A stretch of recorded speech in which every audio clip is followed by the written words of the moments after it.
তবে এই দুধটা খাঁটি। ঝাল করে আলু চচ্চড়ি করি। গুড মর্নিং বন্ধুরা, আমার নতুন আরও একটা ব্লগে তোমাদের সবাইকে ওয়েলকাম জানাচ্ছি। গতকাল রাতের বেলা বর লেপের কভারগুলো পরিয়ে দিয়েছিল। রাতের বেলা যেহেতু বালিশের কভার পরাতে নেই, ওই জন্য আর কি বালিশের কভারগুলো পরানো হয়েছিল না। তো এখনই কাজে লেগে গেলাম। বর অবশ্য বেরিয়ে গেছে। তোমরা ভাবছো বর আবার কোথায় গেছে? না গো, আজকে কাজে যায়নি। আমার ভাই আর ভাইয়ের বউ গেছে অষ্টমঙ্গলা করতে। তোমরা তো জানোই, অনুষ্ঠান করে বিয়ে মানে নিয়মের শেষ নেই। এটাও আরও একটা নিয়মের মধ্যেই পড়ে। তো আজকেই হচ্ছে বাড়ি ফেরার কথা, কিন্তু কাউকে তো আনতে যেতে হবে, তাই না? বাড়ির যেহেতু দুটো জামাই রয়েছে, ছোট জামাই আর বড় জামাই, ওরাই যাবে আনতে। অলরেডি ওরা কিন্তু হাফ রাস্তা চলেও গেছে।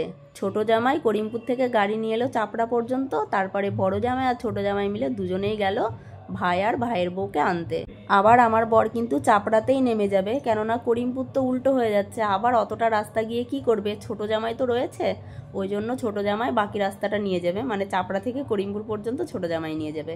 চাপড়া থেকে উঠে গেল আমার বর, আবার চাপড়াতেই নেমে যাবে। সাথে মেয়েও আসছে আজকে বাড়িতে। বাড়িতে এসে ওই কোনো রকমে কাঁচা ধোয়াটাই করতে পেরেছি, আর অন্য কোনো কাজ তো করতে পারিনি। তো ভাবলাম বড়ও নেই আর মেয়েও চলে আসবে, এরপরে আর এই কাজগুলো আমি করতে পারবো না। তাই টুকটুক করে কাজে লেগে গেছি। সমস্ত কাজ গুছিয়ে করব ইচ্ছা আছে, কিন্তু কতটা কি করতে পারবো জানি না। তবে কাজে তো লেগে গেছি, দেখা যাক কতটা কি হয়। আজকে তো কাচার তেমন কিছু নেই, ওই দু একটা হয়তো জিনিস আছে, ওগুলো একটু জলে ধুয়ে নেব, তাহলেই হয়ে যাবে। ঘরগুলো গুছিয়ে ঝাড় দেওয়া, মোছা আর বাসন মাজা, এইগুলো কাজ আছে। কিন্তু আমার পক্ষে ওইগুলো কাজই এখন বেশি হয়ে যাচ্ছে না, পেরে উঠি না। তবে চেষ্টা করব সমস্ত কাজ আজকেই করে নেওয়ার। আগামীকাল থেকে আবার সোনাকে স্কুলে পাঠাতে হবে। অনেক কটা দিন স্কুলে যায়নি, ওকে তো পাঠাতেই হবে। তবে কি বলতো, আমার মেয়ে না অনেক বোঝে। আমি যখন উঠতে পারি না, দেখে কষ্টটা, যে মা উঠতে পারছে না, কত কষ্ট করে উঠছে, তখন বলবে মা তোমাকে রান্না করতে হবে না, আমি না খেয়েই স্কুলে চলে যাব। কি যে কষ্ট লাগে তখন, তোমাদের মানে ভাষায় প্রকাশ করে বলতে পারছি না, তাই ভীষণ কষ্ট লাগে। কিন্তু আমি তো মা, বলো কি করে পারি ওইটুকু মেয়েকে না খেয়ে স্কুলে পাঠাতে। ছোটোর থেকে আমার মেয়ে অনেক কষ্ট করে বড় হয়েছে। তোমরা হয়তো বলবে যে সবাই তো কষ্ট করেই মানুষ হয়, তবে আমার মেয়ে একটু বেশিই কষ্ট করেছে। কেননা আমার শরীর আজকে খারাপ তা কিন্তু নয়, আমার শরীর বরাবরই খারাপ। ভালো থাকি না বললেই চলে। ওর খাওয়া, ঘুম, স্নান কোনোটাই কিন্তু ঠিক মতো আমি করাতে পারিনি। যাই হোক, এভাবেই দিন কাটছে। আর কত কষ্ট সহ্য করতে হবে জানি না। শুনেছি ছোটবেলায় কষ্ট করলে নাকি বড় হয়ে অনেক সুখী হয়, তবে আমার ক্ষেত্রে এটা হয়নি। আমার মেয়ের কি হবে আমি জানি না গো। অনেক কটা দিন পরে আজকে সমস্ত কাজ কভার করতে পেরেছি। মানে কি যে হয়েছিল কি বলবো, বলার মতো না। বিছানা থেকে, ঘর থেকে, বাইরে থেকে, ছাদ থেকে, বাথরুম থেকে, মানে কি বলবো, কোথাও পা ফেলার জায়গা ছিল না, এমন একটা পরিস্থিতি হয়েছিল। মানে চেষ্টা করছিলাম যে কাজগুলো করব করব, কিন্তু কি বলতো, দু একটা কাজ করার পরেই না আমি আর চলতে পারছি না। তবে আজকে মানে মনে মনে জেদ করেছিলাম যে আজকে সমস্ত কাজ আমি গুছিয়ে করবই। কষ্ট হচ্ছে, এখন আর হাঁটতে পারছি না, জানো তো। মানে জেদবশত করেছি সব কাজ করে, এখন পা ফেলতে পারছি না, এমন পরিস্থিতি। দুটো ভাত খাবো, ভাত তো রান্না করিনি, শাশুড়ি মা করেছে আলু সেদ্ধ ভাত, ওটাই একটুখানি নিয়ে এসেছি। খেয়ে ঔষধ খাবো, ঔষধ খেয়ে তারপরে দেখি পরে রান্না বান্না করব। এখন আর রান্না করব না। বর তো সেই আস্তে আস্তে মনে হয় বিকেল হয়ে যাবে, বর আর মেয়ে। তো আমার জন্য আর কি করব, একটু নিয়ে এসেছি, ওটাই এখন খেয়ে নিই। আর বেলাও তো অনেকটা হয়ে গেছে, দেখবে কটা বাজে, এই দেখো 1:25 বাজে। মাথাটা শ্যাম্পু করলাম, সেই শ্যাম্পু করেছিলাম। আমি মনে মনে ভাবলাম, যদি আমি এখন মানে নিজে পরিষ্কার না হই, কোনো রকমে স্নান করে উঠি, আগামীকালকে আর উঠতে পারবো না। এটা আমার জানা কথা, মানে আগামীকাল আমাকে উঠতে হবে না। যত কাজ করেছি, বিছানা গুছিয়েছি, ওই ঘরের বিছানা গুছিয়েছি, দু চারটে জিনিস কাচার ছিল, মানে বরের জামার প্যান্ট ছিল, ওই দুটো কেচে দিয়েছি। গেঞ্জি প্যান্ট কাজের, ওটা কেচে দিয়েছি। কি ব্যথা! কেচে দিয়েছি, দিয়ে ঘর ঝাড় দিয়ে, বারান্দা ঝাড় দিয়ে, মুছে, সিঁড়িটা ঝাড় দিয়ে, আবার নোংরা ফেলতে গেছিলাম সিঁড়ি বেয়ে, নোংরা ফেলে এসে স্নান করলাম বাথরুম পরিষ্কার করে। এবারে মনে হচ্ছে আমি একটা মানুষ। আমার বর বারে বারে বলছিল, জানো তো, কি করে রেখেছো, কি করে রেখেছো, সবসময় পয় পরিষ্কার থাকি। খুব কম দিন গেছে যে আমি নোংরার মধ্যে থাকি। মানে পেরে উঠি না যখন, তখন কি করব বলো, তখন আমাকে বাধ্যতামূলক থাকতেই হয়।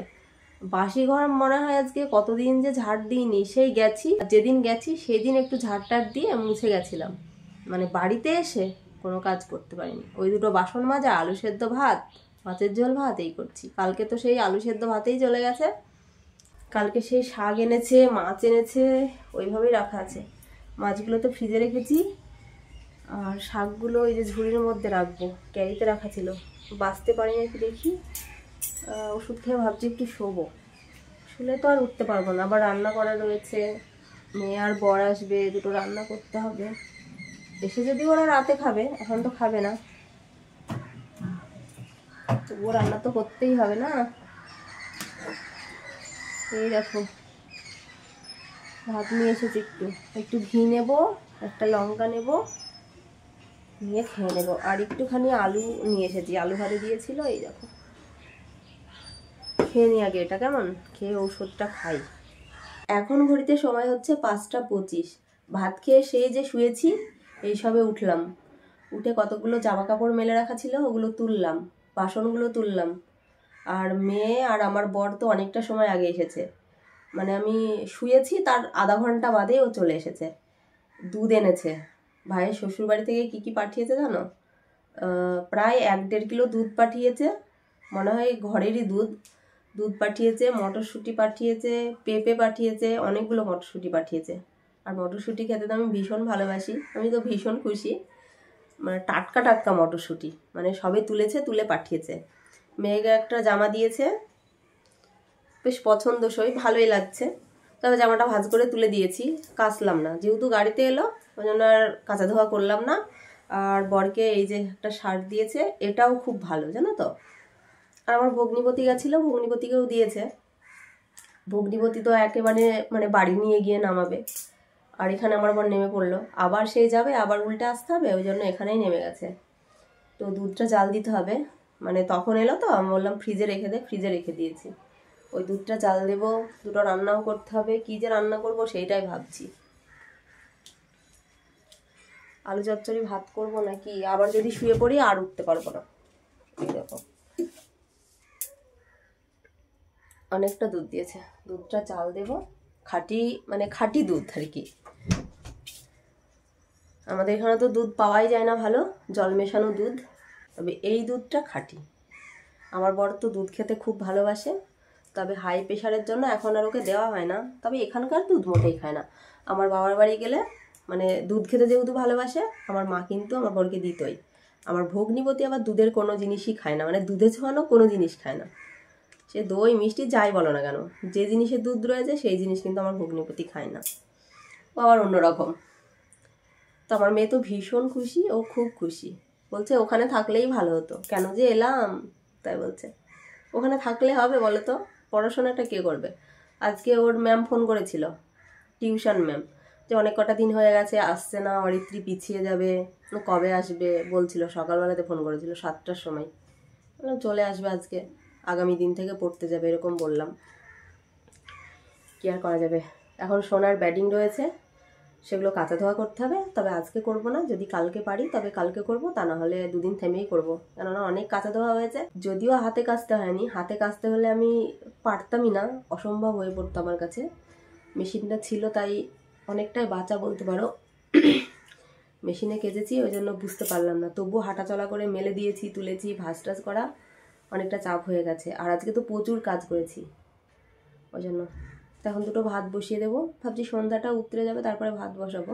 সন্ধ্যা লেগে এসেছে, সন্ধ্যাটা উতরে যাক, ততক্ষণে আমি দুধটা ছেঁকে জাল দিয়ে নিই, তারপরে দুটো ভাত করব। দেখি আলু চচ্চড়ি করবো না আলু সেদ্ধ করব। একবার তো আলু সেদ্ধ খেলাম, কদিন থেকে তো খাওয়ারই ঠিক নেই, মানে বাড়িতে এসেছি তারপর থেকে খাওয়ারই ঠিক নেই, কী করবো বুঝে উঠতে পারছি না।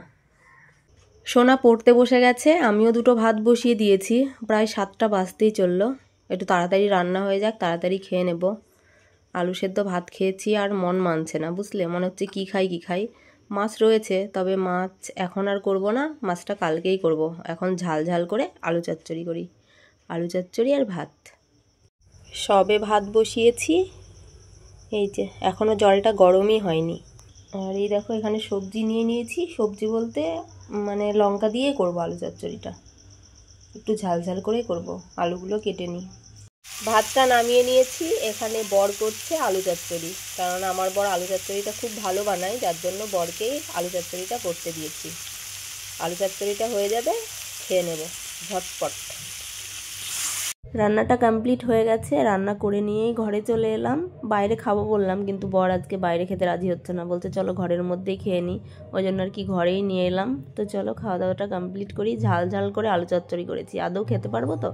যদিও আলু চচ্চড়িটা বর করেছে, ও আলু চচ্চড়িটা বেশ ভালোই বানায়।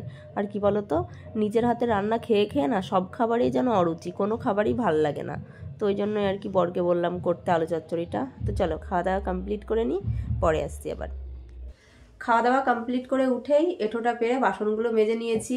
মেয়ে যেহেতু বাড়ি চলে এসেছে, কালকে তো স্কুলে যাবে, আর সকালবেলাটা তো উঠতেই পারি না, লেট হয়ে যায়। আবার কি হয়েছে কি জানি, রাতে ঘুমাতে ঘুমাতে সেই 1টা-1.5টা বেজে যাচ্ছে। তারপরে যখন ঘুম আসছে, ঘুম তখন আর চোখের থেকে ছাড়ে না, বেলা হয়ে যায়। আর এমনিতেও একটু বেলা করেই উঠি, মানে শীতের কটা দিন আমাকে বেলা করেই উঠতে হবে। এত মানার পরেও ব্যথা কমছে না, আর যদি না মানি তাহলে আর কমবেই না, উঠতেই হবে না তখন আমাকে। ওই জন্য বাসনগুলো মেজে গ্যাসটাও মুছে রেখেছি, মানে রান্নার জায়গাটা ক্লিন করে রেখেছি। সকালে উঠবো, বাসি ঘরটা ঝাড় দিয়ে দুয়ারে একটু জল দিয়ে চেঞ্জ করে রান্নাটা বসিয়ে দিতে পারবো, ওই জন্য। আর বাসনগুলো আবার পড়ে থাকলে সকালবেলায় একটু সকাল সকাল উঠতে হবে, বাসনগুলো মাজতে হবে, তাড়াহুড়ো থাকবে। আর তাড়াহুড়ো করে তো একদমই কাজ করতে পারি না, তোমরা তো জানোই। আজকে কাজ সারতে সারতে কত বেলা হয়ে গেল, কখন স্নান করে উঠলাম বলো তো? ওই জন্য আর কি এখন শুয়ে পড়বো। রাত্রি বেশি হয়নি, 9টা মতো বাজে। আজকে তাড়াতাড়ি খেয়ে নিয়েছি, খিদে পেয়েছিল ওই জন্য খেয়ে নিলাম। তবে আলু চচ্চড়ি ভালোবাসি না তো, পেট ভরলো না যেন খেয়ে। তো যাই হোক, চলো এবারে শুয়ে যাই, শুয়ে শুয়ে একটু ফোন দেখি, তারপরে যখন ঘুম আসবে তখন ঘুমাবো, কি বলো? আজকের মতো এই পর্যন্ত। সবাই ভালো থেকো, সুস্থ থেকো। আবার আগামীকাল নতুন কোনো ব্লগে দেখা হবে। আজকের মতো টাটা বন্ধুরা, গুড নাইট সবাইকে।